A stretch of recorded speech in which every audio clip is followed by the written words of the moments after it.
Hey guys, before we get started, today we're talking about death. It's gonna be really sad. Is it going to be sad, you think, or be like a fun episode? Fun, those fun deaths.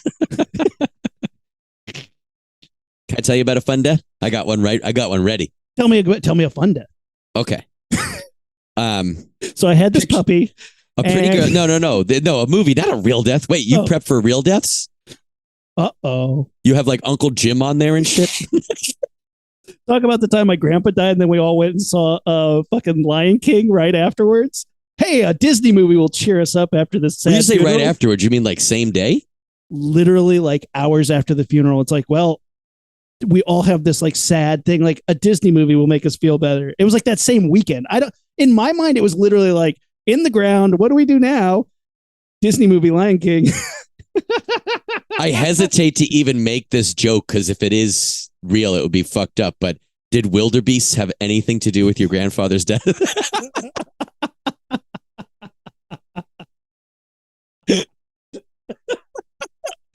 No, his doppelganger brother killed him.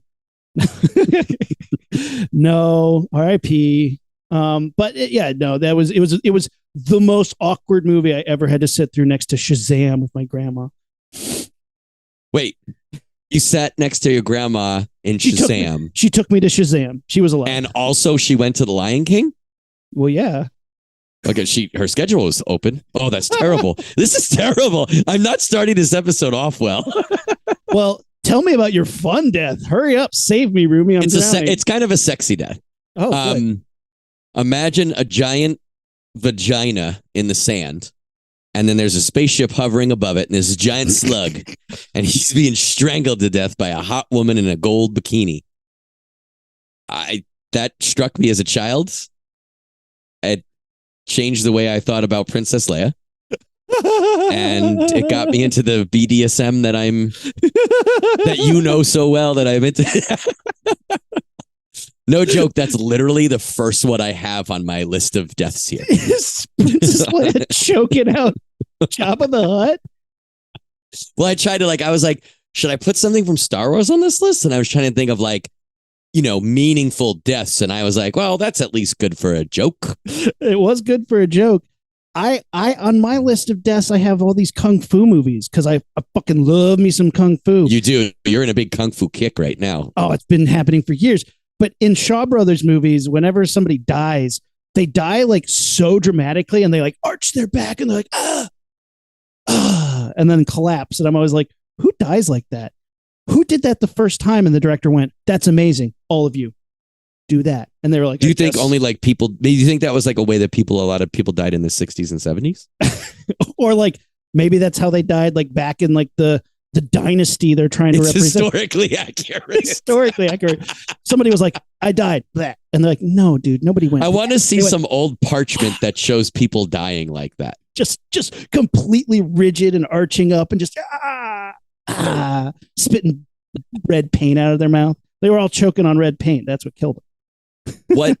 It killed them for real because that shit was not safe to use in actors' mouths, like for sure. For sure. Lead-based. We're talking about deaths, but what specifically are we talking about today? Well, we are helping a new friend of the show promote their podcast. Michael Nathanson is on our show talking about his show, Playing Dead. I'm really pumped about it, man. Yeah, he's got a good podcast called Playing Dead where he talks to actors and people in the industry who were related to a very memorable on-screen death. So I think that's going to be, it's right in our fucking wheelhouse. When they reached out to us, I was like, yes, we definitely want to get that going. Yeah. And I don't know if I'm sure you have a list and I'm sure he has a list. So not all of mine are Jabba strangulation deaths. Before we get started, I gotta plug the socials. I gotta hit us up, Facebook, Instagram, and Twitter at LaunchpadPod, and our website, launchpadpod.com. Watch us on YouTube. We're all pretty handsome, so you're gonna like it. Yeah, dude, should we get on with the show? Should we do this? Yes, I think we should tread carefully, but yeah, let's go into the underworld. Ignition sequence start. 6, 5, 4, 3, 2, 1, 0.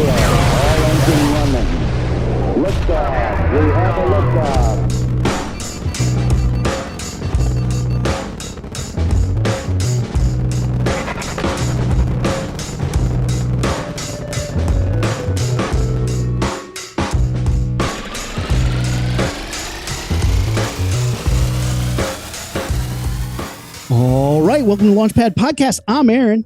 Matt. Matt, special guest in the podcast. I'm super excited because I've seen this guy in other stuff, but we have Michael Nathanson here. Michael, thank you so much for joining us on the Launchpad. You got a show coming out, man. I do have a show coming out. I do have my own podcast. Finally, everyone's like, you talk way too much. You should have a podcast. I'm like, oh, sounds good. Yeah, I have a podcast coming out. It's called Playing Dead. It drops November 29th, the first episode. And we have a big launch party / event at LA Comic-Con on December 4th. Nice. A live show on the main stage with a special guest. Apparently, I'm allowed to say it now. I thought they were keeping it a surprise. And then I just got the email, where they're going to announce it on the LA Comic-Con website. So you might as well tell everyone. So it's going to be an extra special episode direct from LA Comic-Con. It's Keith David, the great Keith David. Nice. That's cool. We're going to talk Nope. We're going to talk They Live. We're going to talk The Thing. We're going to talk The Princess and the Frog. I mean, come my on. kid's favorite movies. Yeah. I'm really excited. He's one of my heroes. And so I'm going to bring my They Live lunchbox for him to sign. That's the thing I'm most excited about. Yeah, I have a They Live lunchbox. Don't worry about it. As an avid collector of odd things too, they live lunchbox. That's awesome. I like weird. I focus on like certain movies, and like it's weird because like I used to go to a lot of Comic Cons and do signings and stuff, and right, and just for like events. All the toy companies are always very happy to give you free stuff if you'll talk about it or put it on social media or whatever. And I'm like, yeah, you can give me free stuff. I fucking love it. So and my wife doesn't like me to buy a lot of shit. So for me, it's more about if I get it for free, it's sort of like okay for me to have. Although my garage now has like, boxes of stuff that I don't even display. But it's so funny. Like, yeah, there's like certain movies where I just love to collect like weird. If I see something weird from that movie, it doesn't matter what it is, I'll just buy it. And They Live lunchbox was something sent to me by the company that made it. But I was like, I saw it at the con. I was like, do you guys have any of those? They're like, we'll send you one of those. I was like, amazing. Very prominently on my shelf.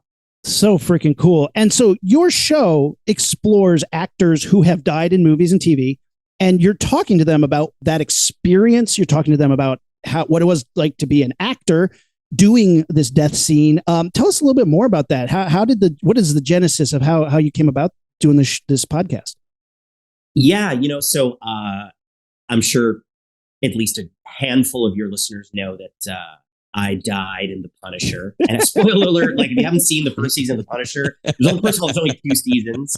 But I died towards the end of the first season, and I had this very like intense, I like to think in my own mind, iconic, I'll let you be the judge. Let other people decide what that is. But for me, I'm a lifelong nerd, and I all this stuff is. I was a comics guy. I was been a Star Wars movie guy. All that stuff growing up in the 80s and 90s. So when I got this job working for Marvel, I was a kid in a candy store. It was the best fucking thing of all time. And I think, and Marvel, they used to say like, you are. I always used to crash the Marvel offices in Midtown Manhattan. Just to say hi. I would just like stop by and say hi. Sometimes they give me like tours, and then they just let me like give me shit from the closet. I'm like, is there anything else in the closet that you're giving away? And they just got any lunch boxes in there? Yeah, I know exactly. And Joe Quesada and I ended up becoming really, really friendly because I started going. He invites a lot of the actors from the shows to his Christmas parties because he's a creative and he tends to get involved with some of the folks there. And we got to talking, and we would always love to hang and talk about everything, movies, comics, whatever. And he was like, dude, you're like the biggest fan we've ever had as an actor. Like very few actors have ever been hired by us who are like as excited to just be around the shit as you are. And I always knew I was going to die in the show. It wasn't a big mystery. It wasn't something where I like showed up to that episode, table read, and was like, oh my God, what? Yeah. So I knew that was going to happen. So the whole time I'm doing the show, I was thinking to myself, how can I, aside from, some stupid Marvel, magical trick with Doctor Strange or something, how can I like survive and have some other role in this universe? And I came up with this idea. Originally, it was called You're Dead to Me. And it was going to be a show where, yes, I interviewed other people who died in Marvel things. And I was going to do it with Marvel. And then I pivoted to trying it out as a TV show. That kind of changed. It was going to be sort of like a Nerdist style, sort of funny TV show. And I was pitching that around. And then the pandemic rolled around, and sort of pivoted in a lot of ways.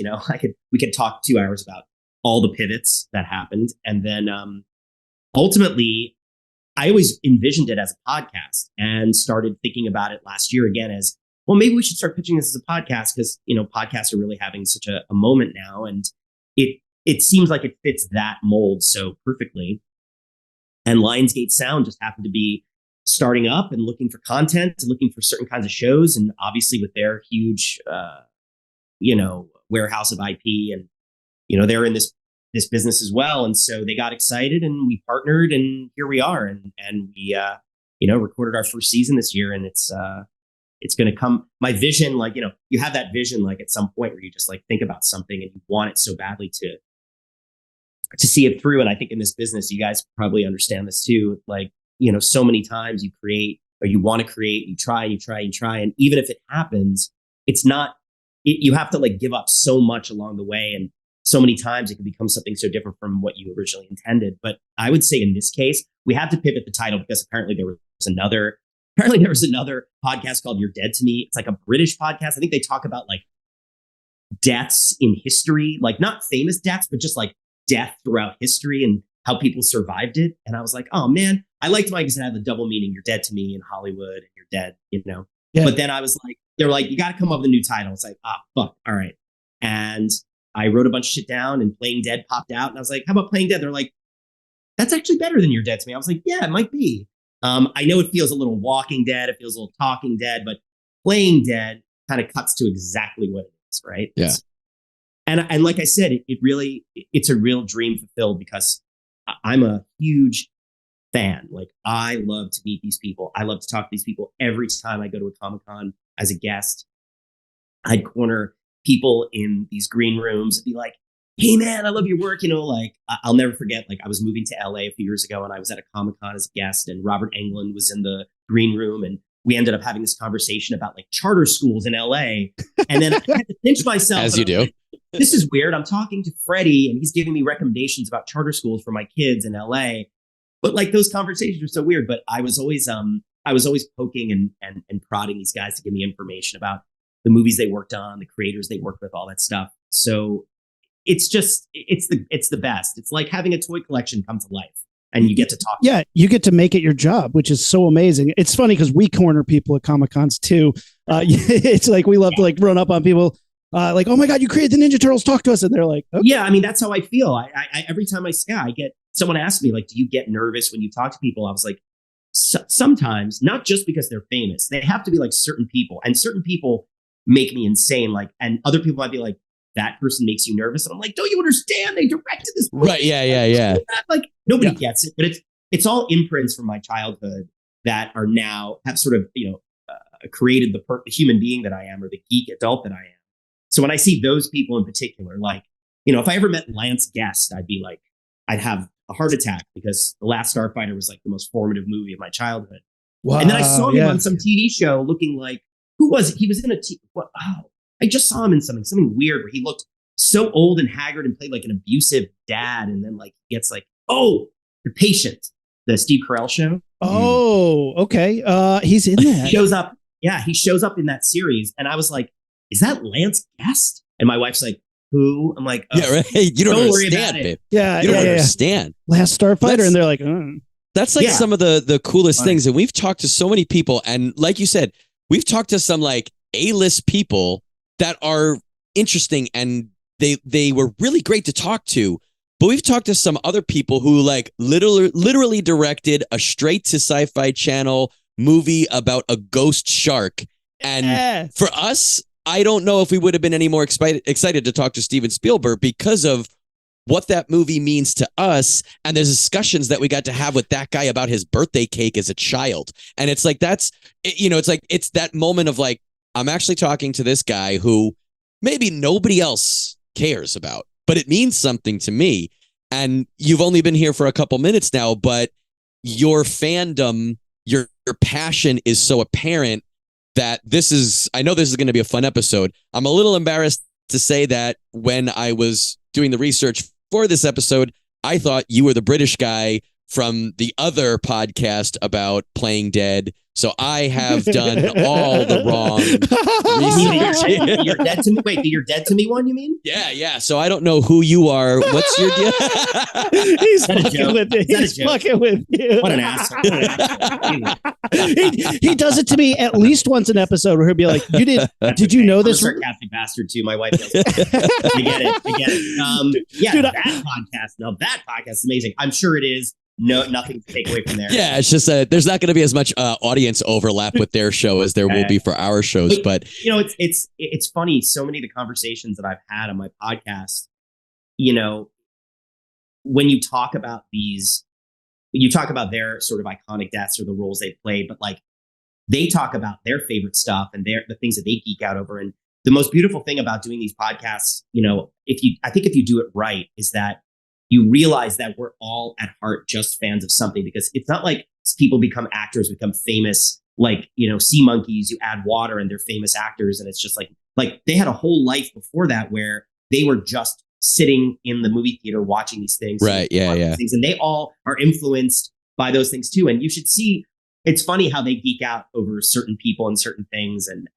it's great. I love when you get into other people's, like famous people's fandom, that level of, and then the work really begins, you know, so it's cool. So something we wanted to do today, since you're the guest on our show, we wanted to talk about some of our favorite death scenes in movies and get some of yours as well, because, you know, see if maybe we can inspire some future guests or talk about some guests that you'll never be able to get because they're unfortunately not here, but maybe you'd think that they were a cool interview. So I'm going to kick this off and then we'll do a little round table. Wait, you want me to tell you all the people I would have liked to have interviewed if they were actually alive?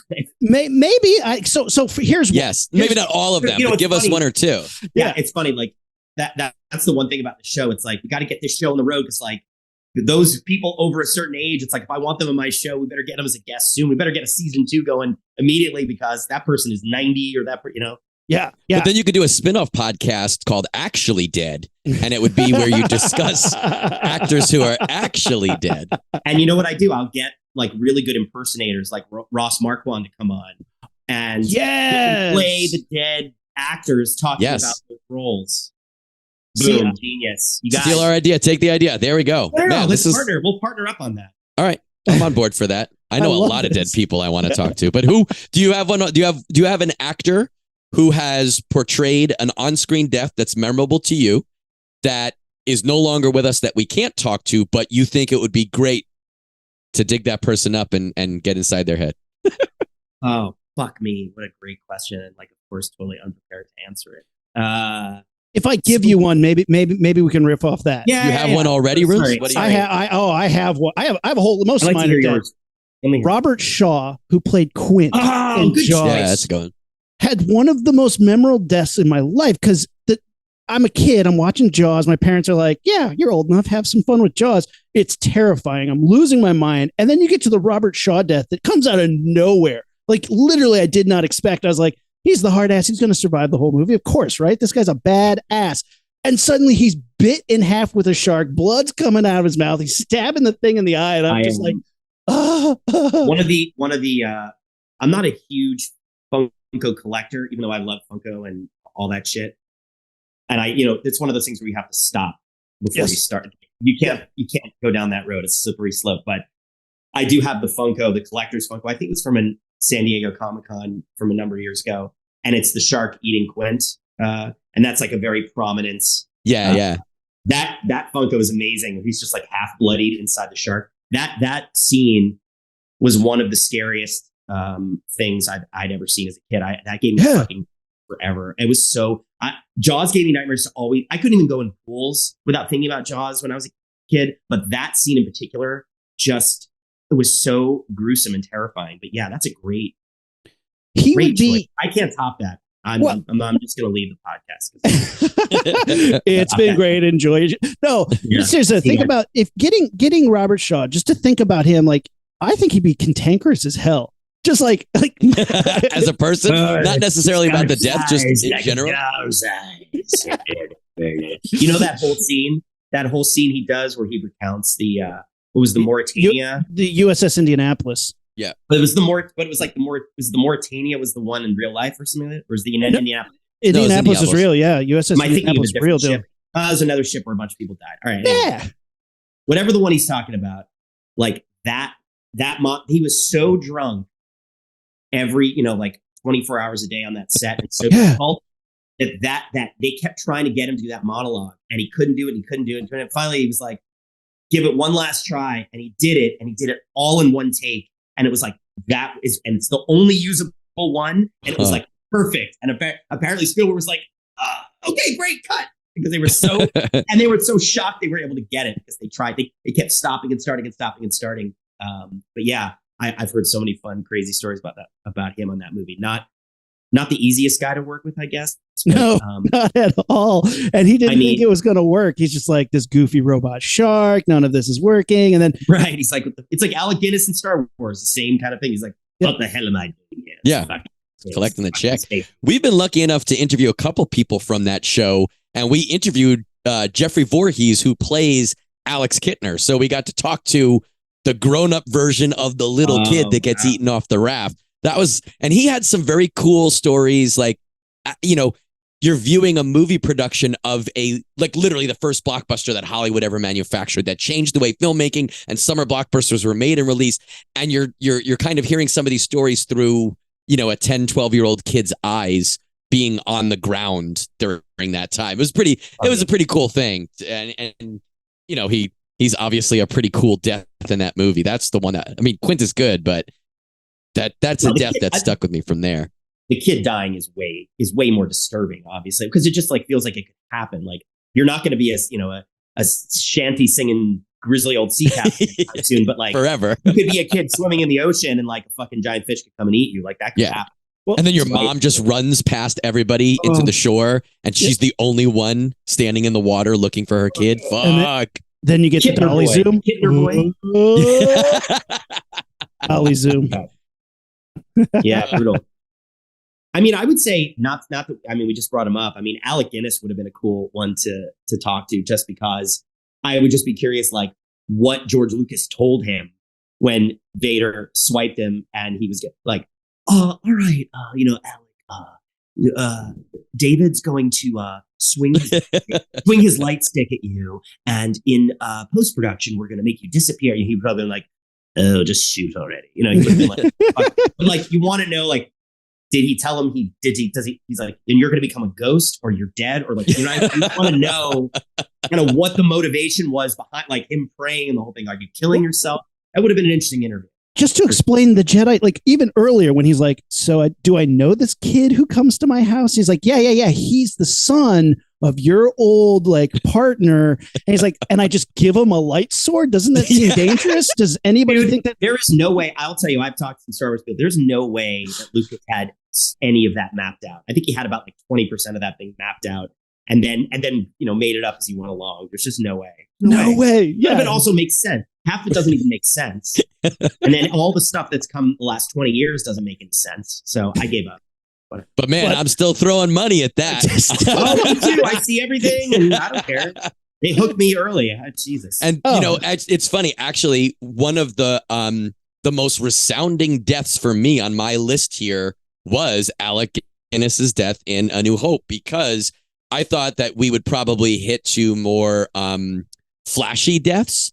But, and granted, we're all, like we just said, jokingly, but for real, whenever we watch Alec Guinness put that lightsaber up and let himself get struck down, there's so much more gravitas now after all of the other Star Wars that we've all seen. We're attaching so much extra meaning to it. But that death is a big fucking deal. Like, there's a lot going on in the Force in the first three movies, chronologically, that I use the Force a lot to equate it to emotional understanding and comprehensioning and trying to teach my 3-year-old that he should be like Luke and not like Vader because of XYZ. But there's so many lessons there. And Alec Guinness looks over at Luke, looks back at Vader, and, gives into that. I think that he was doing that for a purpose, because he's like, shit, this kid's got some stuff going down. And even if I beat Vader in this fight, that's not what's going to be best for him in the next, 30 years. And he made that theoretically made that this. Well, I guess he probably thought about it on the ship a little bit, but like I think that's a really heavy moment for what you said, Michael. That Lucas was probably like, okay, you're just gonna kind of put your sword up a little bit. Yeah, you want. I mean, you wonder. I'm not going to attempt to get inside George Lucas's head, but you wonder if he just said, look, this. It's all about the next generation and sacrifice and understanding that we all have an end point, right? And so what you leave behind and how you can make the world a better place and leave your mark. And sometimes, I guess in this case, it's like you literally leave your mark by leaving your mark as a robe on the floor. But by the way, I've dropped my robe on the floor many times and it didn't leave a mark. For anybody, everyone just got really disturbed by it. Thank you very much. Your family didn't even have time to like tow it and see if you were in there or not. It was so weird. By the way, I thought of somebody I really wanted to talk to. It's funny. Yeah. I wanted to do we had, when we were plotting out the first season, we were talking about, okay, if the world is your oyster, what do you want to talk about? Who do you want to talk to? What are the things you want to explore? And so I kind of started developing this Google Doc where I was mapping out all of these sort of, franchises and properties and things and like who died in those things and who I'd want to talk to. And of course, Ghostbusters, I have my tent poles and like Ghostbusters is one of them. And so I really wanted to, and I think Afterlife had come out. Did Afterlife come out last summer? 2 summers ago now? Pretty recent. I want to say 2, but yeah. I can't even tell you. It's been, whatever it was, it had come out and they dealt with the whole Harold Ramis staff and Spengler and all. And I was like, oh, we should absolutely do an episode where we talk to Bob Gunton, who did he was the actual person, the actor from, he was in the Shawshank Redemption. He played the warden in Shawshank Redemption. He was the actual, actor who played Spengler in the movie, the physical. Oh, wow. And I really wanted to talk to him and to talk to Ivan Reitman about just the legacy and what happened. And we were going to reach out. And then, of course, right at that time, Ivan Reitman passed away. So Ivan Reitman was somebody I really wanted to talk about. I wanted to discuss how they came up with that, how Jason came up with it, what the decisions were and how they did it. And that would have been a really, really cool thing to talk about. But All right, P, man. I really love that movie because as much as it was a love letter to Ghostbusters, but also just to Harold Ramis, which I thought was beautiful. I thought they did a beautiful job. It was really touching and a fun movie. I love Ghostbusters. I cried several times. Oh yeah, it was hard not to, man. It was, oh man, yeah. Especially when like he comes up behind the new generation of Ghostbusters and he's like helping them. I was like, hold this one in there. And you know what? I just want to say, look, I'm no prequel apologist, Star Wars prequel apologist. I tell it like it is. There are things I like within the sort of worlds that I am a fan of and things I don't like. And I'm not someone, and believe me, I know plenty of people in this business, especially those who like host shows and write stuff who like just won't ever say a bad word about anything. But I feel like it's important to call out bullshit when there's bullshit, especially the things you love. But what I would say is, for people who do complain sometimes that these movies come out, these sort of legacy movies come out beyond, whether it's a Star Wars property, whether it's Ghostbusters Afterlife, whatever, you have to remember they're all made for kids. They're made for kids. They were made for us as kids. They weren't made for adults. I think back in the day, a lot of these were probably based on the fact that like you could get away with a lot more shit back then. They made it for adults as well, and they were able to slip in lots more stuff. But at the end of the day, you have to just respect that these legacies are for the next generation. And it's like you pay an homage to what came before, and you continue it with the new kids and the new kids on the block, whatever it is. Not the new kids on the block. You don't want them. I would prefer them not to continue at all. I would shoot them all. I found them on the street. But you know what I'm saying? And it's like it's just I Afterlife was not a perfect movie. There were things in it that didn't excite me. There were things in it that I was like, okay. But like, if you try to put yourself in those kids' shoes, and someone who's 10 years old, even 5 years old, watches those for the first time, like, they're amazing and they're clever and they're of their time. And How old are your kids, Michael? I have 9-year-old twin girls. Oh, wow. So they're like, that's a great age for them to start consuming the type of stuff that, theoretically you love and that you could share with them. And Fellas, I try. Rumi's got a younger. Yeah. Oh, you have a young. He's got younger. She's still. I got a 2-year-old. Yeah. Okay. And I got a 3.5, but he just found Ghostbusters. Well, I was gonna say 3.5. You're probably showing him like Freddy's dead and like Transform. He's already seen the whole frame. Yeah. My wife and I are having a lot of difference of opinion based on the media that my son Kent is into. But he's like, Ghostbusters is a good example. Star Wars is a good example. There's stuff that he knows to be Ghostbusters, that he knows to be Spider-Man, that he knows to be Star Wars. That is not my Star Wars, not my Ghostbusters, not my Spider-Man. But I don't know if it's fatherhood in the fact that I'm sharing this with him, but it's definitely like I don't care anymore. I don't care that it's changed and that it's different and that it's not the same one I had. I think it's great that you could take such a blanket like Star Wars, and there's so much in there for me to love. There's so much in there for him to love. And now there's so much in there for the two of us to overlap. Like, he knows Mandalorian. Mandalorian's not my favorite part of Star Wars, but it was okay, and he likes it. So fuck, man, let's bond over that. Let's have fun. Right? Yeah, I think the biggest issue I have with sort of nerddom and fandom, and when fans become hosts or fans become writers or fans become critics, there's that yucking other people's yum constantly. Yeah, and it fucking drives me crazy because it's like, I'm fine to have an opinion about something, but it's you got to respect other people's love of what they love. And right. And that's what being a geek or nerd or being a fan is all about. It's like respecting other people's fan love, whatever that may be. And I think that's when it gets dark. That's when like fandom. Sure. Yeah. It doesn't mean you can't like have debates and have opinions, but respecting other people's opinions about the stuff, especially children. It's funny, at 9 years old, I really wish my kids had gotten into Star Wars as much as me. And like, I've definitely tried with a lot of this stuff to show them movies and TV and stuff like that. But what I love is that they try because they know how much I love that. Yeah. That they're so smart and so like empathetic that they tune into me, how much it means to me. And they do it as a favor. But there will be moments where I'll show them something and they'll be like, whoa. Like, I showed them Gremlins 2 years ago, maybe a year ago, because I was like, okay, what year did I see Gremlins? How old was I? Okay, they can see Gremlins at this age. Of course, watching Gremlins again, I'm like, oh, guns, oh, smoking, oh, all this crap. And they're just like, and that's the part they hated the most, was like smoking. They think that's the worst thing in the world. But like, for some reason, Gremlins was just like huge. They just like loved it. And I was like, okay, like Beetlejuice, another one, loved it.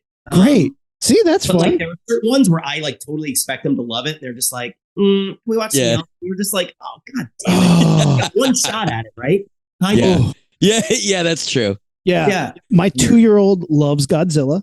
She sings Godzilla. We talk about Godzilla. I have an original Godzilla versus all monsters on the wall, Destroy All Monsters poster, and she points to Godzilla. We wave to him every day. So like, I'm hoping that we can bond over Godzilla, but I'm also waiting for a moment to be like, Dad, these are really boring. And I'm like, oh, well, it was fun while it lasted. Yeah. Well, little kids like to jump around and destroy things. So she's probably like, it's talking of that, but you never know. You never know, right? And it's funny because I totally agree that it's like respecting fandom, but then also I can't be a hypocrite because I've literally talked for hours where I just took fat dumps over stuff that people liked and just shat all over it. But at the same time, and that's okay. Wait, I'm saying I feel like that's okay. You can have your opinions, be like, this is why I don't like it. But I just, But yeah, exactly. Just when it becomes toxic in that way, especially when you're talking about the things you love, and then as they continue and the franchise moves forward and stuff. I mean, I will very gladly shit all over the prequels. Yeah. The last Star Wars movie that came out. Oh, yeah. Mm-hmm. The end one. Jesus, help me, guys. The Revenge of Skywalker. The Skywalker's Revenge. Isn't it The Last Jedi? The Last Starfighter? Some sort of last Rise of Carter. Skywalker. Who farted? Skywalker. Yeah. That's what I like to call it. That last movie, I went to see it by myself. I was like, I told my wife, I told my friends, I was like, I need to go see this by myself. I need to get really high and just have a singular experience in the movie theater in IMAX. Yeah.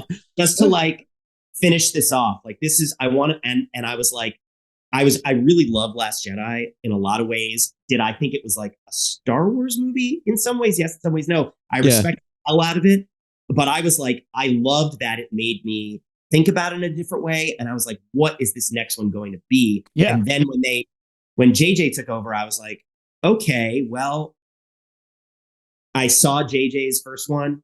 I saw Ryan's second one. Okay. It's going to be some mind meld of the two, which I think could be like the greatest version of what this should be. And instead, it was that. And Yeah. it was half apologizing for the last. They're like, "Hey, sorry about that last movie. Spectacle." And I was just like, "Oh no!" It was you tried utter to- nonsense. And I love Yeah. J.J. Abrams stuff, and I feel terrible. You know, I'm also a working actor, so it's like I got to be careful not to shit on other directors' work. Oh, because J.J. Abrams is for sure liking and subscribing to the Launchpad podcast. Dude, So you be never careful know what you who's- say. You never know who's listening to what. Look, I tweeted something about Mark Hamill once, and he and I started a whole conversation about it. So like, you never know like who's listening and who's watching at that moment. But like, yeah, you just, you know, sometimes it's when they are trying to fix their own mistakes. Right, yeah. Just either own it or move on.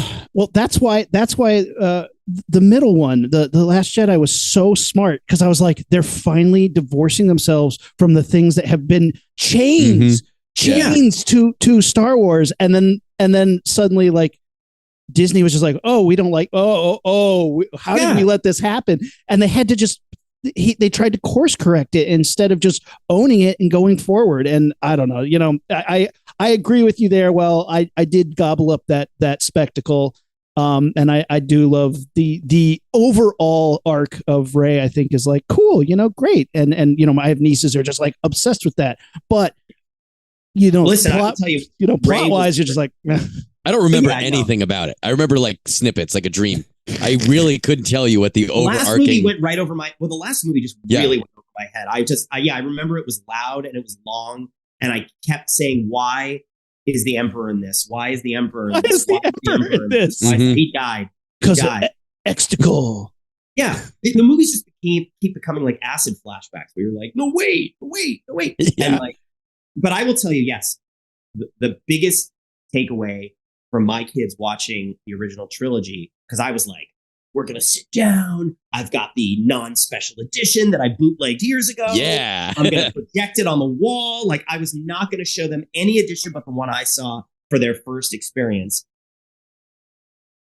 The first thing they said to me after the first movie was over was, where are all the girls? Mm. Because they were like, what the fuck? They thought Princess Leia was cool, but they were like, why is there one woman in the whole movie? yeah. Basically. It's true. Or I guess Aunt Beru, but like, they were just, you know, because so many of the things that they watch these days are not, you know, they're not, Yeah. they're not necessarily female. They're just like, you know, people are thinking about the idea of representation now, thank God.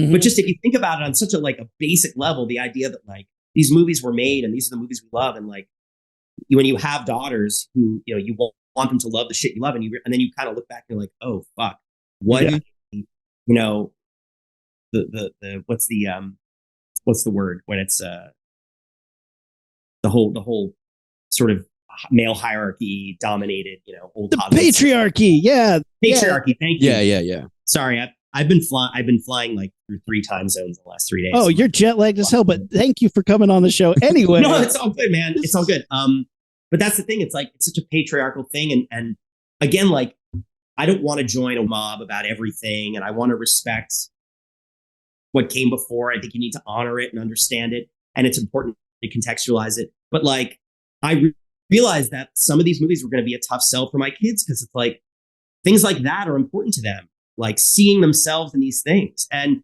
you wonder about all those girls who watched those movies growing up when we were kids, and like, what were they thinking? Oh, I have Yeah. another movie with a bunch of male heroes. Great. And they didn't really talk about it because that's just the way things were. But if you think about it in retrospect through your kids' eyes, watching those movies, it would just, it really, I don't know. It completely blew my mind in a lot of ways.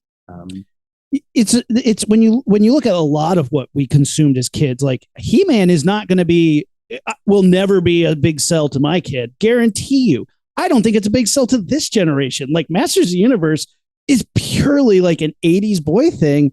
She-Ra, the original animated She-Ra, my kids love that shit. Really? Well, not and the new one, the old one. The old one. Yeah.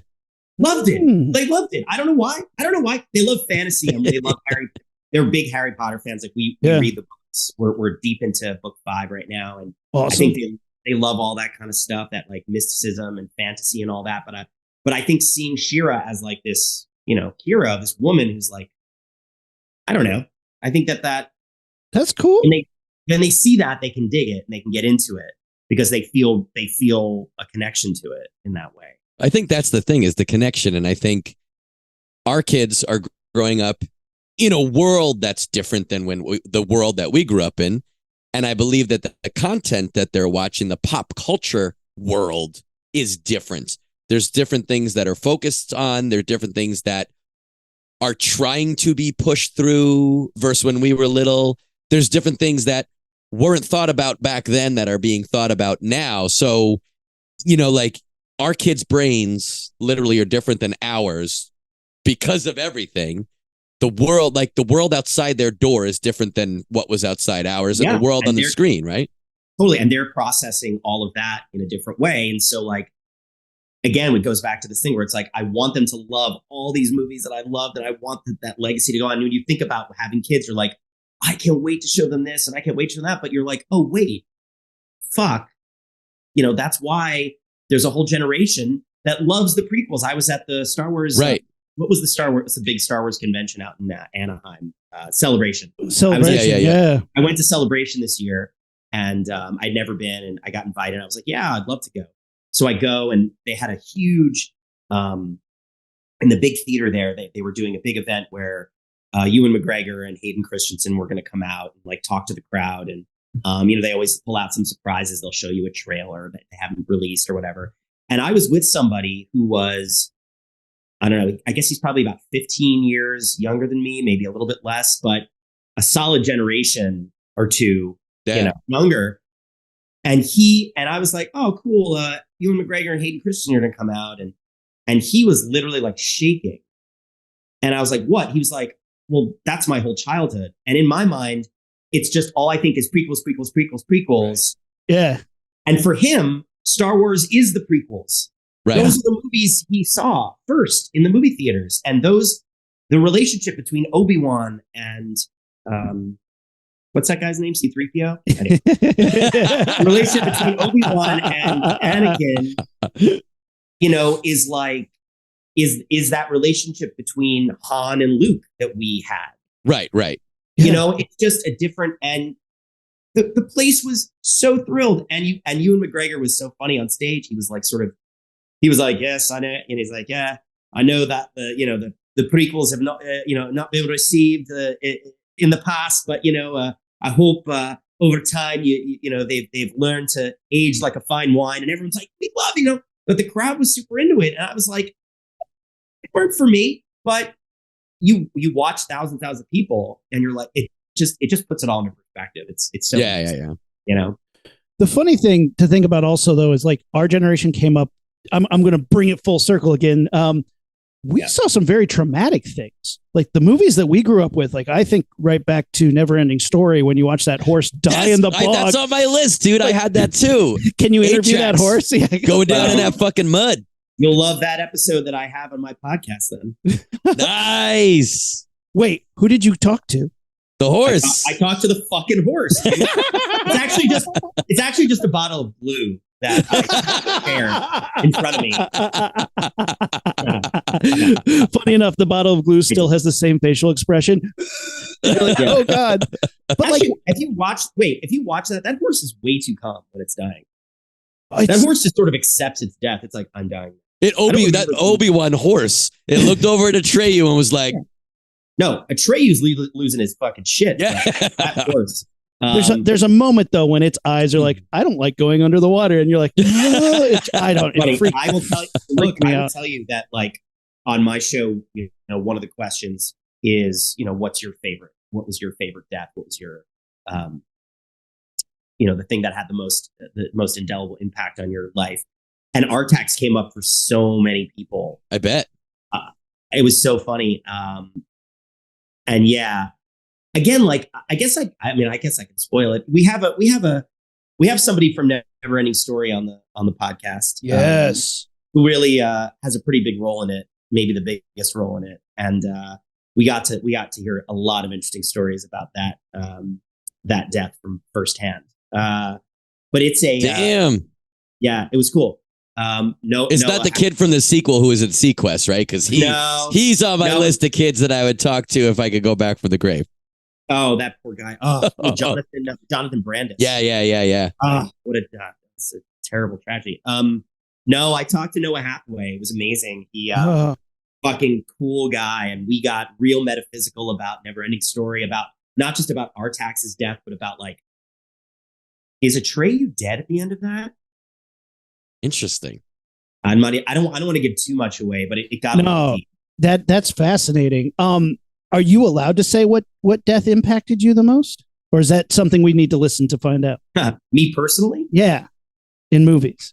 Oh God, in movies. Well, I will tell you the death that and not to give a nod to the show that you work on, but Glenn dying in Walking Dead is probably the death that has stayed with me more than anything I've seen on almost my entire life.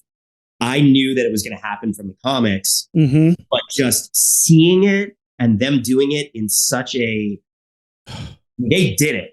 They did it. Did you? And I'm assuming you worked on the VFX. I don't know how long you've been. I came in right after that, so I came in season 9, and it was so fresh and so raw, and that episode is just genetically engineered as best you could do that to just drag you through it and make you feel it, and then hold you to it. They don't let you look away. It haunts me. I cannot stop thinking about it to this day. And I remember when there was the episode, the cliffhanger from the previous season where, he crawls under the dumpster and you're like, oh, he's definitely dead. And I was like, and there were all those like memes of like, if Glenn dies, we're going to riot. And like, nobody wanted Glenn to die. And Glenn was my favorite character on that show for sure. And Steven, I thought, was the best actor on that show. That guy's just fucking genius. He's phenomenal. Yeah. And then when they didn't kill him, I was like, oh, fuck you. But I was like, oh, right. They're actually going to save him for the actual death. And then when they killed Abraham, yeah, I was like, there were so many red herrings, like they were trying to misdirect it. But then when they actually did it and they kill him in front of his pregnant wife, you're just like, damn. Like, I think about movies that where deaths really affected me. But like, for some reason, that always flashes in my brain. And I always want to go because I can't stop thinking about that moment. The one for me is Marilyn Eastman in Night of the Living Dead. I saw that movie way too young, and it's the mom in the basement, and her zombie daughter stabs her to death with a trowel, and it makes the weirdest noise. Yeah, and the screaming turns into a distorted howl, and I was just as a kid and that movie had 2 of them because you survive that, and then the star dies, and I had never seen a movie that killed the hero, and that movie ruined me, and I've been obsessed with zombies ever since. That's crazy. It's kind of like when they killed Janet Leigh in Psycho, right? Where it's like that was on my star, and then suddenly everyone was like, "Whoa!" I watched both of those movies. Never done that in a movie. Yeah. I just watched both of those movies this past Halloween season, and we've seen those movies 100 times, right? We've seen the remakes and the copies 1,000 times. But watching Psycho, when you really get into it, she dies at the end of the first reel. Like, she dies in the first act. And even though the movie is a scary movie, it's called Psycho. Even if you went into it blind, if you knew nothing, you knew that you were in for shocks and scares. But when a movie kills the main character in a very brutal, especially at the time, out of nowhere, fuck, that is like one of the most, and I know, like, I watched that in high school for the first time. I was a junior in high school. I remember the night I knew the movie almost point by point just from pop culture references. I'd never seen it. Goosebumps the whole time I watched it, even though I knew the two big reveals, the two big scenes. But it just is so effective. And it's not just the death, it's the storytelling around the death, right? And it's the same thing in Night of the Living Dead for both what you're saying, Rumi, the cellar scene, and then at the end when he looks out that window and gets shot. And it's like, I watched that recently and I was like, I knew it was coming. I bought the Criterion, so I was watching all of the DVD special features and thinking about all that, you know, the commentary and what that scene may or may not be saying and satirizing and stuff. But like, I've seen that movie so many times, but I was like, fuck, don't look out that window. Bah! You're like, oh man. I just thought of another one that really disturbed me, and it doesn't put it into the category of death necessarily because he is somewhat resurrected. But I saw RoboCop way too young. Yeah. Way too young. Like, we all did. Yeah. I don't know how you guys, I'd like to hear your personal experience of how you got to see it. Mine was a friend of mine in the early days of like VHS, not like early days, not like Betamax days, but like in the days when like, you know, someone had a VHS copy of something that was bought or whatever. He had a copy of RoboCop. It was probably a year after it came out. So whenever it was, and I was probably 8 years old at the time. And it was like this thing. It was like, oh, dude, like Austin got a copy of fucking RoboCop. It's a rite of passage, right? Like it was a rite of passage.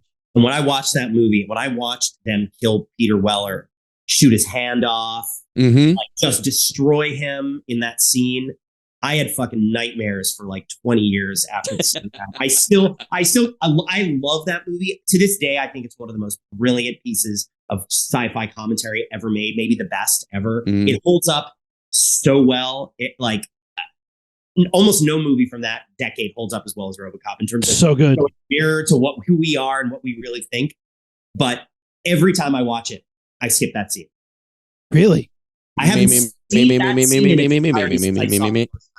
I can understand that because it is, you know what it is? You think about it, especially now, right? We're all smarter. We all see this movie with different eyes and brains than we did in the late 80s, right? But there are fun parts of that movie where the violence and the gore and everything are over the top. Like the Ed 209 Mr. Kinney scene, I don't think that affects us, even though it's just as physically violently brutal as Alex Murphy's execution. But there's a meanness and an unflinchingness in both the filmmaking, the storytelling, where Alex Murphy's getting killed, that like, you're right. That hits you in the gut. That's hard. You know, there's nothing funny about that. We're not doing that for laughs. It's funny how you say it because when the Ed 209, is it the 209? Yeah, Ed 209. Yeah. So when he shoots the dude in the boardroom, he's trying to avoid it, and it's almost like Verhoeven being like, "Nope, you can't look away. I'm going to give it to you straight." And he like, it's almost the visual like little representation of that, right? Because he's just like throwing people in front of him. He's like, I don't know. He's like, no, you're going to die horribly right now, and you have no choice. And like, you as the viewer are going to watch it. I'm going to make you watch this shit and sit in it. And it's the first time I ever saw the scene of Alex Murphy, well before I saw the movie. I'm a kid. I'm glued to the TV to find out if I have a snow day or not. And the news goes, some say it's only a movie, but can a movie go too far? This movie, RoboCop, and they literally show the scene on the morning news of Alex Murphy getting getting shot. One hand. Yeah. They show it. And I was like a puppet. He looks like a Pinocchio, like getting shot up. And I watched this thing and I'm torn to pieces. My mom's like, oh my God, turned it off. And they wrote to the news channel to be like, you went way too far. And it wasn't until years later that I'm watching RoboCop and that scene comes on. I'm having these like flashbacks. I'm like, I hope it doesn't snow. I hope it doesn't snow. I think that's the legacy of the news. It's like the news has been much more traumatic for children than movies ever were. Yeah. No, it ruined me. I'd seen clips of it somewhere. I'd seen pieces, maybe on like HBO or whatever. So I knew it existed, but I had never seen it all the way through. And I was babysitting my cousin Brian. And when the parents came home, Brian was a baby. He was already in bed. And they were like, we're going to go to bed, but there's a movie cabinet over there. You can watch whatever you want. And they were like, what movies do you like? Maybe I have it. And I was like, do you have RoboCop? And they were like, bloop. put it in, and went to bed. And like my family and parents let me watch anything pretty much anytime. So that wasn't as big a deal as it seems. But I just sat there and like, I knew literally the tip of the iceberg. And I remember sitting in their basement and watching that shit and being like, because I was not negatively affected. I was like, this is fucking great.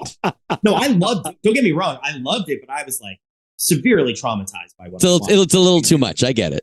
Yeah. But also like all those movies, because as a VFX guy, you get it. Like, you know, those movies, there's not a lot of, you know, after effects or post effects, you know, that's all very in camera, visceral, like on the day, like shit. And like in my death scene too, like so much of that was like very much like blood everywhere. And like, you know, there's something about that really, you know, hey, there's something to be said for like, you know, there's a place for VFX and then there's a place for like also practical effects. It works, you know, depending on what you're doing. And as an actor, Michael, let me ask you, because Rumi has done visual effects for a while. We both did practical effects for a long time. So between the two of us, we have a body count. I've worked on so many horror movies and I did all practical. I never did visual stuff. So I've done squibs, I've done blood tubing, I've done decapitate, name it, and I've done it. And I've had so many different actors respond to that in different ways. Most of them seem excited. As an actor, whether you're in Punisher or whatever, if you're going to get killed in a movie, is it a deeper thing for you where you have to like face your own mortality? Or are you like, no, this is fun and this is make pretend and I'm excited to do this? I would say 100% the latter. Yeah. But I mean, it's a weird thing to have to like act your own death. Like that is not something you can do. You can't, you know, no actor can be like, oh, well, I know how to play death. Like you don't know how to play it. You know, so I think you're influenced by the movies that came before you. Maybe you watched a family member. I mean, God, I don't want to get into like too many, you know, gruesome shit, but like, you know, you have to pull out as many things as you can. I mean, I would just say that like, yeah, it's super fun. Like I've never done like a straight up horror movie. I've killed people in movies. I've been killed in things. I mean, we were talking about the Nick earlier, you know, I was a surgeon in the Nick. And so like, I did like weird surgery where I had to like pretend to sew people up and do crazy shit. And like, that was disgusting.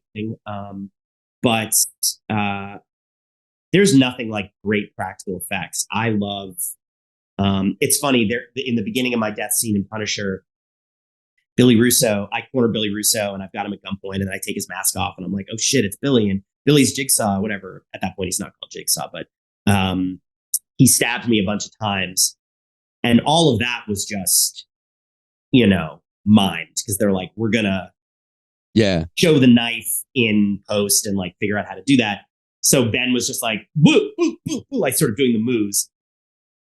And I so badly wanted him to just be like, oh, just stab me. Come on, let's just stab me. Like I wanted to be stabbed because I wanted to like, you know, act it the right way. But like once I'm on the ground and there's blood being poured around me and we had, you know, I had like a scuba suit underneath and they had pipes and tubes and everything and blood coming out of my mouth. They just kept spraying me with blood. I could feel the blood like oozing out of my, you know, inner clothes. Like I don't know what that actually feels like, but that is super helpful to get into the moment of feeling like your life is slipping away. Like you're not going to be here very long. I don't remember the question. What the fuck are we talking about? No, you're doing a good job. You're jabbering really good. No, yeah, I think it's for an actor, you respect the process. And don't get me wrong, I love sci-fi and all this shit. So visual effects are like my jam. I fucking love to see that shit. But when you're an actor and, you know, you have to do stuff either with a green screen or where you're trying to do things where you have to like have an emotional moment, but you have to add that extra layer of imagination because they're doing all the stuff in post. Yeah. It's definitely harder for sure. Yeah. Yeah. But it's nice when you can meld the two. Yeah. And pretend you don't have a head. Yeah. Just pretend your head's not there. Right. Exactly. Yeah. I mean, because you got killed a couple times, right, Rumi? Oh yeah, I've been. You got killed in Cicada for sure. Killed in Cicada. I was a sandwich board guy. A giant cicada came up and just like they were like, a cicada is going to come down, grab you, and kill you. And I was like, okay. So I had to scream the line, ack my neck. There's a movie called Cicada about like giant cicadas that kill people and eat them. Did you ever see the movie Birdemic? You guys are in a whole different lane. So what is Birdemic? Like So I take that as a compliment. Birdemic is like the movie Birds, but it's racing to the bottom. It's trying to be the most low budget movie possible. Got it. Cicada is one step up where it's having a little bit more fun, but hey, we got 20 grand. What movie can we make? And I was like, and our buddy made it, and we were like, we'll be in it. Hell, yes. But I had to fall onto a stunt pad repeatedly, and they're like, okay, let's try it with a little bit more oomph in this way, and try it with a little. And so I'm like, act my neck, and I'm just throwing myself down, and just like after about like 10 takes, I was like, man, I'm getting a little bit of whiplash, and I'm like, okay, let's do keep. But that was fun. And then for The Walking Dead, we get to do so many kills, and a lot of actors are super excited. But the ones who are like, oh, I don't have a job tomorrow, are the ones who are like, they want to be on screen as long as they can for that last minute. And then they come up to me afterwards and like, please make it, like, promise me you're going to make it look good. I'm like, oh yeah, of course. Yeah. I'm going to do my job right and make it look awesome. But like, you can tell that there's a permanence to it. And some people, you realize it's like what you are doing that they don't have control over because they're in a green suit right now is the last time they will ever be seen on TV. And like that was a heavy weight on me. And we had to make like the heads on spikes when all the famous people, everybody's head is on a spike, and they killed off like 15 people in one episode. Like we had to make sure those people looked good. And that was heavy. That was real heavy. Yeah. Wow. Crazy. Man. What other moments do you guys have? What other deaths from movies or comics? Like what's another memorable one? Pretty much everything we've thrown out here has been on my list so far. There's a couple I'm excited to throw down. Oh my gosh. I'd like to hear did you give us one yet? I don't think you gave us one. Yeah, Matt. Okay, I'll give well, Obi-Wan was kind of mine. And yeah, I guess I didn't give any because you guys keep doing. All right, I got two interesting ones. One of them is a comic book one. And it's funny because I thought when we were prepping for this, I was going to give all like Final Destination, great slasher, gory, bloody. Pretty much none of mine are that. It's the deaths that had an impact on me. But I remember when I was working on I Am Legend, right? It was like early 2000s. I was getting into comics for the first time as an adult. And I was reading Watchmen. And Watchmen registered with me hard. Even though I didn't have a great comic reading background at the time, I knew enough to make Watchmen relevant. And you get to the end and Ozymandias does his whole fucking plan. And Rorschach is like, no, I can't go along with this. And Dr. Manhattan is like, I can't let you stop this. And Rorschach is like, okay, kill me. And fucking Manhattan just explodes Rorschach. I looked for this episode. I went back and looked to make sure that is as I remember it. And it's fucking brutal. And a lot of us love Rorschach because of his black and white, nature. I like that character, but he's definitely not my favorite Watchmen character. But that scene is so impactful because I really understand both both characters' point of view there. Manhattan just fucking explodes him. And Manhattan is a god, right? He's omnipotent. He could have done any other thing. He could have even killed him any other way, but he chose to literally explode him. And that was like a slap in the face when I read that. I remember I was literally sitting on the floor of a Borders bookstore reading that. And it was like a slap in the face. We should talk about the death of Borders. That's sad. You just brought up a way sadder death. I remember that death too. And they did it, as whatever you want to say about the Zack Snyder movie, they did that scene really, really well, I thought. Agreed.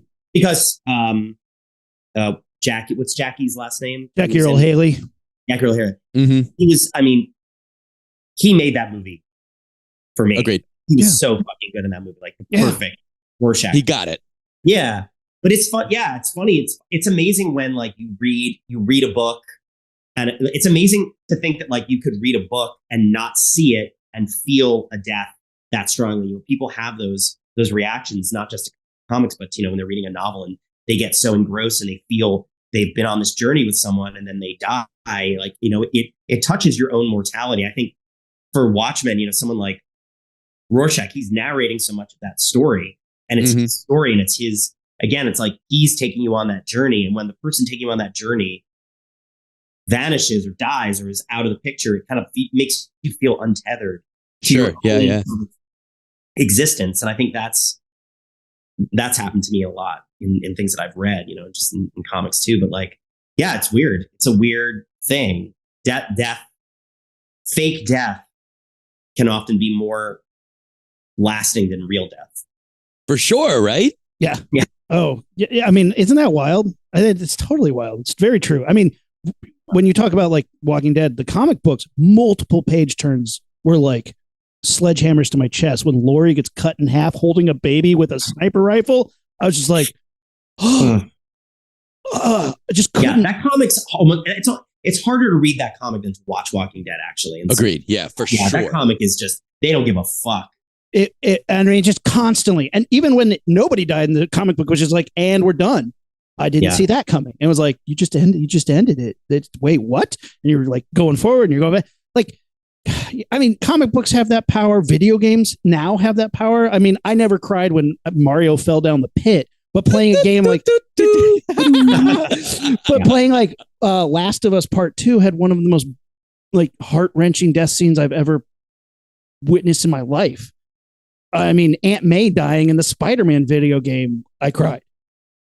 Spoiler alert. Spoiler alert. Kids are only 11% through that. Oh, jeez. But like, the fact that like now you have all these mediums where like you can be emotionally impacted by characters and their, demises. And it's amazing. It's funny, I mentioned earlier that I was reading Harry Potter to my kids and my family, and like, and when I do when I read the books, I do like a full-on performance. Like I do all the voices, and I have to carry. And I'm at the point where in book 5, where I'll do a voice maybe like a little bit differently of a character that I've been reading for 4 books, and one of them will be like, "Dad, that's not her voice." You're like, everyone's a critic. Shut the fuck up. You're lucky I'm doing this at all. Most dads are gonna read it like blah blah blah. You Jim Dale that shit, man. Good for you. Yeah, exactly. Good for you. Fuck that guy. I could have done that so much better. That's what I like to hear. When I do Harry Potter, it's like you feel like 100 characters are around you. I'm not going to toot my own horn, but I am going to toot. Yeah, I'd rather you actually do a little snippet of the book instead of horn tooting. Let's see it. I want to see this performance. Let me make my point first, and then maybe I will pull that out of my ass. At the end, maybe we do that. Maybe. Yeah. I don't have the book in front of me, but I could just give you a couple of voices. By the way, they're all relatively influenced by the actors from the movies, just because. Sure. What I did with my kids was I was like, okay, we're going to you can't see the movies. We're going to read the book. And then when we finish the book, you can see that movie. I did that with my kid in Dune. Yeah, they're totally. Oh, wait, what you said? I said I did that with my kid in Dune. Oh, in Dune. My 2-year-old's like, Arrakis? And I'm like, hey, yes. Yeah, shut up. Benny Gesserit? No, but it's funny because like I'm reading, I obviously know what happens at the end of Harry Potter and all the books and who dies and who lives. And we're coming up to so like the last in Goblet of Fire, it's Robert Pattinson dies. Jesus, help character. What's his name? Johnny Twilight, Vampire Jones. No, the Harry Potter character. Yeah, I know. He's got a yellow shirt on. I'm not a Harry Potter guy, but I know his shirt. Again, this is way too much weed. Sorry. He dies at the end. Cedric Diggory. Cedric Diggory. So he dies. It didn't have like a huge impact on my kids because it was like there was not a long enough sort of like lead up to his death in terms of like they hadn't like really gotten into his character. He was sort of a peripheral character in certain ways, but it was like the first time someone died who was like a major character. Yeah, and it kind of gave them pause. But then I started thinking about, interesting. What am I going to how are we going to deal with it when Sirius dies in book 5? Yeah. By the way, spoiler alert, everyone, if you haven't, Harry Potter. I was going to say the Sirius Black one is rough. And then it's really brutal. And I remember it, and I'm coming up to it, and not only am I about to experience it again as a reader, and then I'm going to watch the movie, but I'm going to act it out for them because I've been acting out all of these characters and doing the voices and all that stuff. So I got to I'm doing some major prep work for the end of Prisoner of Azkaban. Oh. Not as for Order of the Phoenix, because I'm like, I've got a big death scene coming up. I got to perform. You got it. Dude, Yeah. Worse than his death scene, you have to do the Horcrux when he has to continue feeding Dumbledore poison. That is to me one of the most devastating moments in ever I've read a book in literary history. Him having to force feed Dumbledore poison as he begs him not to is worse to me than his death. Good luck with that, man. Yeah. I know. I'm taking it as it comes. I like to try to just be in the moment with it and not. Again, my kids are big critics. But luckily, their criticism doesn't go further than the fucking bedroom or living room. But I'm just curious. I'm just curious, like how they're going to react to Dumbledore's death, and I guess Dobby's death is a big one. Ooh, that one's rough too. There's a lot of sad ones coming up, so I don't know. It's interesting. The kids today are so visual. It's I don't think they are as affected. I don't think ultimately they're as affected when they just hear it. I think death to them is they see so much of it in so many movies and television shows that they're way more numb to it than we are. There were so few. The amount of movies and TV that we had as kids are minuscule compared to what they are exposed to, especially not having the internet. So it's like I feel like every time someone died in something, or you saw that, or you read it, it just had a much bigger impact. I'm just sort of thinking about it now, and I'm like, maybe they won't be that affected. Maybe they'll be able to sort of move on with their day because they see it all the time. You imagine it though. When you hear it though, you think about it in your head. When you read it, you are going to have the most and the best version of that imagination ever. And hearing it from you, coming from you with that level of commitment, they're going to see it in their head and have that bolstered with your interpretation of it, as opposed to when you just watch it, you're like, that's what it is. And your mind works around it. But when you read something, you hear something, you can't escape that. Well, that's fake. That's a puppet. This is pretend. That's real in your mind. And when you hear it, that's real in their head. You're right. No, I do hope you're right. But you're also sense. speaking as someone who used their imagination for so long because you had to. And these days, kids don't have to use them that much because they can just be exposed to all this shit. Exactly. So, but, listening to you guys go back and forth about that, I'm pulling back a little bit and I'm thinking about death in media, in entertainment. I don't know what my first exposure was to death, period. I'm going to guess it was a goldfish, but I would make an argument that all of this death that we see in movies and TV and everything as children, specifically as children, is super fucking important with helping us understand it in life, because death is obviously a big part of life, right? And I feel like I'd seen so many, I know for a fact that I cried my ass off when Littlefoot's mother died years before my own grandfather died. And I'm not going to make a direct comparison or a direct connection, but my parents and I talked about Littlefoot's mom dying. My parents and I talked about Atreyu losing A-Track. I feel like there's so much of that as a kid, just with my 3-year-old, we watch something and he asks, why is that like that? Why is that like that? And then you get introduced with this giant fucking concept of none of this is permanent. Even the best ride is going to end. And I feel like movies in many different ways show that to us. Let us as adults, as kids, as actors, as special effects guys, kind of, I guess, grapple with that. Yeah, exactly. Literally over the course of 40 something years now, we've slowly been processing. I've been processing that, and I think that's really interesting. And we've danced around it, but no, I think that's great art, whether it's literature, whether it's movies, whether it's TV, whatever it is.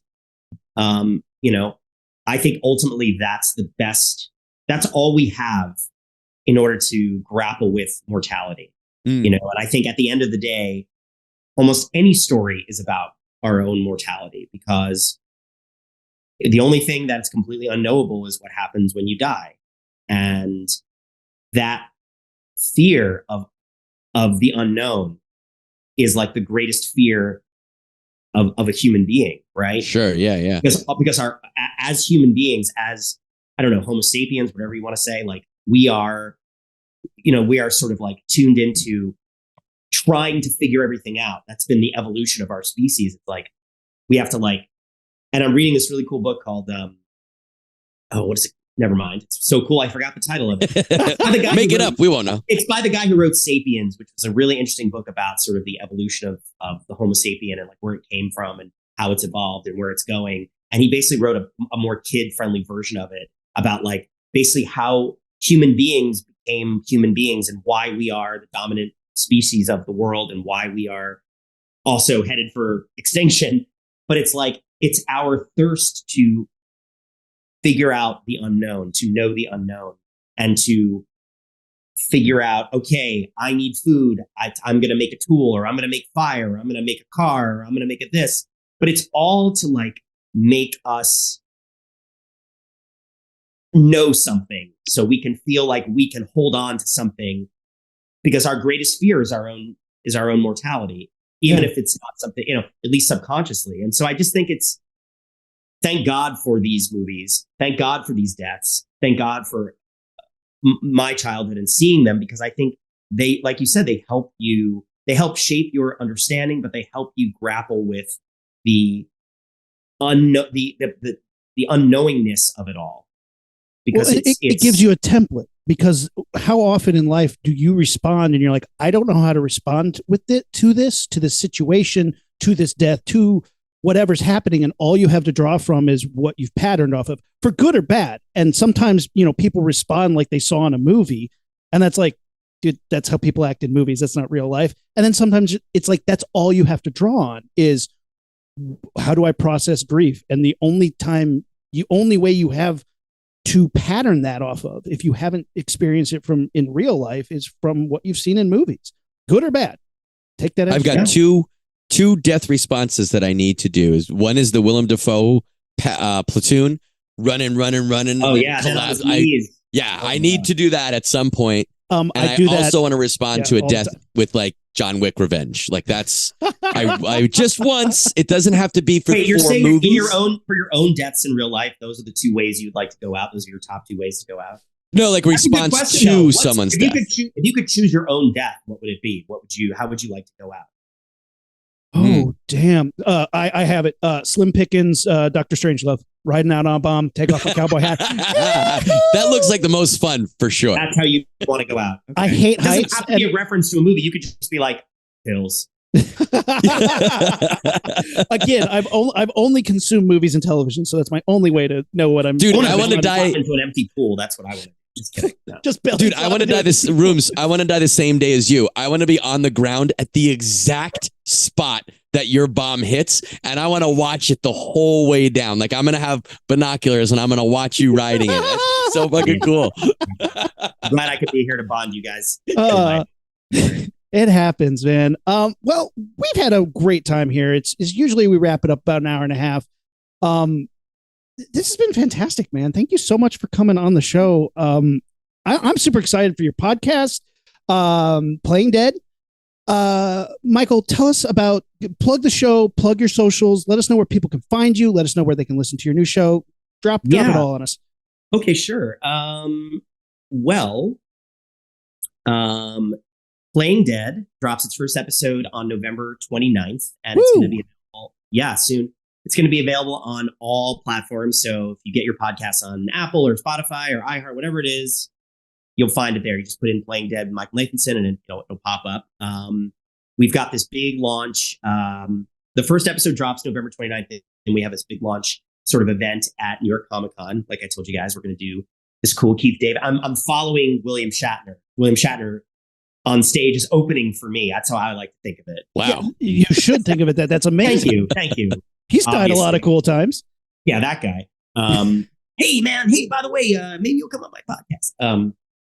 Yeah, so that's going to happen. And then, I'm really excited for this first season. We've got a ton of cool shit in store. We talked to folks from Stranger Things, from Suicide Squad, from Star Wars, Punisher. The list goes on and on and on. Aliens. we explore really cool. I'm about to say really cool kid deaths. We've done That's the thing. We've done numerous episodes about that. Yeah. We explore a lot of iconic deaths of like, kid characters in movies, and we talk about puppets dying. We talk about video game characters dying. We talk about it all, and by the end of it, I'm like, oh, I just want more and more and more. So I hope that people will be as excited and enjoy it as much as I think you'll hear me enjoying it as much as I hope the people listening to it will enjoy it, because it's truly, and we get to also talk to some really cool directors, creators who were in charge of some of this stuff and made some of those decisions. And it's going to be a blast. And it like I said, it's a culmination of a lot of blood, sweat, and tears, and it's for the fans, and it's something that I would want to listen to. And I hope people can feel that it's something that it's like a campfire. I want everyone to kind of come and roast marshmallows with me and sit and like hang out, just the way three of us did this. Like, this is kind of how my interviews go. It's just a fun ride. And you also get to hear a lot of like really kind of deep thoughts and interesting tidbits about people's lives and how they approach the roles and kind of their backgrounds as human beings and their journeys and how it led to those roles. And you'll laugh, you'll cry, it's a range of emotions. I think it started off in my mind as something fun, and it got way deeper than that in almost every single interview. And it was really fun to do that. So there's sort of like a mix of therapy. It's almost like you're on the couch with them in their therapist's office, which is kind of cool too. It's a unique perspective. And I think they were a lot of the questions got reflected back to me, because I think, it's unique for an actor who's had that experience to then kind of go back and talk to other people with that experience. And there's something that bonds us all in that experience. And I think you'll see kind of an interesting conversation that way. But yeah, and then if you want to come say hi to me and follow me and all that jazz, Instagram, I think if you just search my name, I think there might be an underscore between Michael and Nathanson, but whatever. And M_Nathanson1, I think, is my Twitter. Don't ask me. I tried for every goddamn combination and for my name. Those are good places to find me. And often if people will make a comment, I'll comment back, or if someone can DM me, might get a DM back. I know how much those mean to me when I do that to the folks that I love. So I try to do as much as possible, as much as my day allows. And hopefully maybe making some more Comic-Con appearances with the podcast. That would be a blast. I'd love to do that. That's definitely something I'm going to try and plan to do. That's where I'm going. Awesome, man. Currently shooting the CBS show FBI. So that's a big turn. And I think I almost die in this episode I'm shooting. But we'll see. But yeah, more cool stuff to come. That's so cool, man. This has been a really pleasure for us. It's been awesome to talk to you. Like I said, I'm a huge fan of the Nick. That's one of my all-time favorite shows. Like it's so. Thank you. He was geeking out about it a little bit. Yeah. It's so we underrated. A whole episode about that show. That was underrated. Working with Soderbergh is a dream come true for an actor. He is the most generous, warm, giving director to actors I've ever worked with. That's awesome. And the guys that, in my mind, the greatest living director. And so to get to work with, because he had cast me in a movie called Side Effects. That's how we met.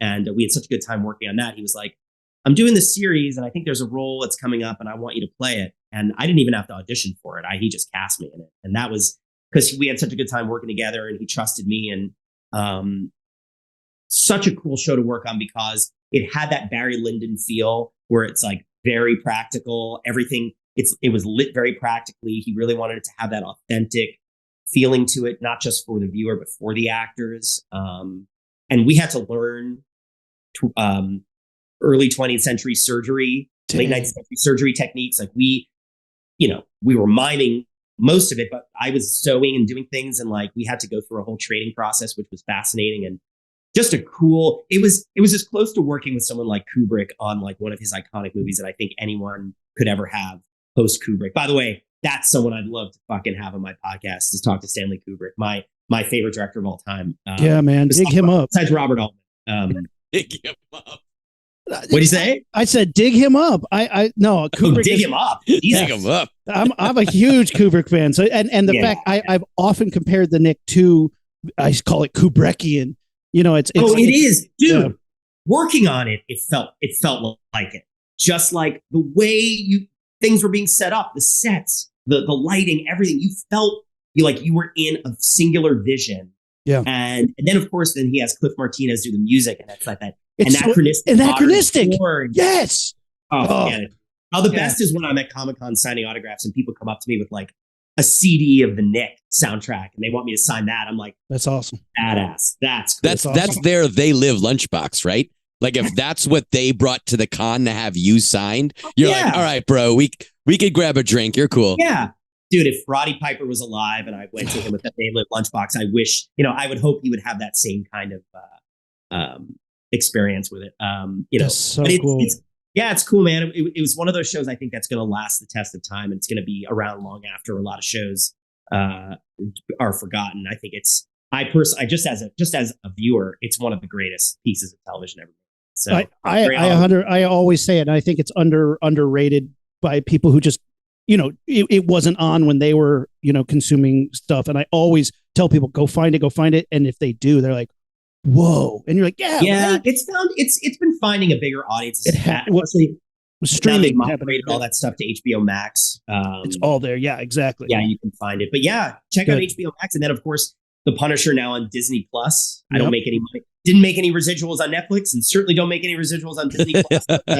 Watch it because it's an awesome show, and you'll see me there. But exactly, man. Well, we do a little sign off. We do a secret handshake, and now you're part of the Launchpad. So will you do the secret handshake with you? We'll teach it to you, and then we'll do it. So Matt and I do this thing where we bring our hands. It's a high five where we come in sideways and we slap hands. We turn it into a rocket ship, and then we blast it off with a raspberry. You blast it off, so you make a whoosh sound when you come in, and then when you invert it, you blast it off with a raspberry. Yep. Will you do it with us? Let's do this. All right. We're going to blast this thing off. 3, 2, 1. That's one of the best. Yeah, I mean, he was pretty good. For a newbie, he was pretty good. Thank you so much. Thank you so much, Michael Nathanson. It has been a real pleasure. And by the way, think of me for your next horror movies. I would love to. Like I said, I've never done a straight up horror movie. You guys ever make something? Kill me in something. I'd love it. Even if it's a cameo, I don't care. I'd kill you. Let's do this. I knew that the first 10 minutes of this conversation. I was like, I'd kill that guy. Dude, we got to find a thing to do. I would love to have you on again. You want to come back and get nerdy with us sometime? Anytime. Look, there's a reason I have my own podcast doing this. I love this shit. I love talking this shit. That's why we do this shit. Yeah, right? Man, it's a blast. And something else I'd love to talk to you guys about, but we'll save it for the next time. I in my spare time, I'm doing, I should say not my spare time. It's sort of taken over my acting life, but I'm doing a lot of writing, a lot of producing, a lot of developing of stuff. And I have a really cool TV show that I wrote a pilot for that I'm pitching around. That's kind of gruesome. It's sort of a Girls Meets Walking Dead kind of weird, funny thing. Maybe shoot me your email and I'll send it to you. It's a cool read. I'd love to get you guys your thoughts on how we could do it practically and cheaply. But yeah, man. Ooh, that'd be fun. Rooms, we haven't killed anyone together in a while. I know, right? Yeah. That was how we got our start as roommates. In a while. No, we got to start in roommates when you tried to friggin' sleep in the same bed with me in New York City. Well, guys, why don't you work that out on your own time? John Carpenter was involved tangentially. Well, you're not making any better roommate. Guys, follow us on social media, Facebook, Instagram, and Twitter at LaunchpadPod, and our website, launchpadpod.com. Watch our silly, goofy, fun faces on YouTube. Handsome as fuck, though. And until next time, we're the Rocketeers, and we are out. Ignition sequence start. 6, 5, 4.